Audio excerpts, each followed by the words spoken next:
दोस्तों, जैन समुदाय को भारत में सबसे अमीर समुदायों में से एक माना जाता है। वे भारत की कुल आबादी का 0.4% से भी कम होने के बावजूद कुल आयकर का 24% से अधिक योगदान करते हैं। सामूहिक रूप से जैनियों के पास भारत की संपत्ति का 28% से अधिक हिस्सा है।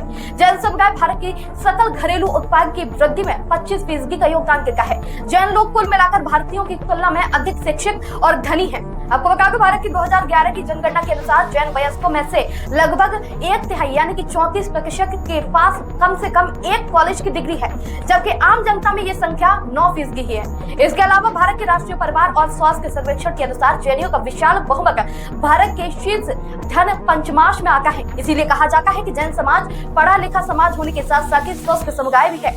भारत के 50% हीरा उद्योग का स्वामित्व जैनियों के पास ही है। जैन समुदाय की साक्षरता दर 94.1% है, जो भारत के सबसे अधिक है। इसके अलावा जैन शाकाहार का पालन करते हैं, भगवान महावीर के द्वारा बताए गए अहिंसा के मार्ग पर चलते हैं। जैन समुदाय हालांकि जनसंख्या में छोटे हैं, लेकिन भारत में आर्थिक और सामाजिक रूप से एक महत्वपूर्ण प्रभाव डालते हैं। वे उच्च शिक्षा प्राप्त करते हैं, व्यापार और उद्योग में सक्रिय हैं और देश की अर्थव्यवस्था में उनका महत्वपूर्ण योगदान है।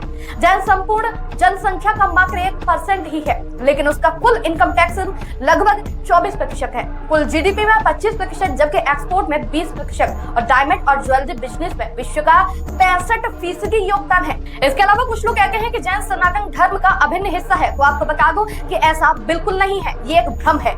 जैन धर्म अपने आप में अलग है, उसका अपना अस्तित्व है। बहुत कम लोग जानते हैं, लेकिन उन्हें बता दूं कि जैन धर्म आज या कुछ सालों का नहीं है। जैन धर्म अनादिकाल से है।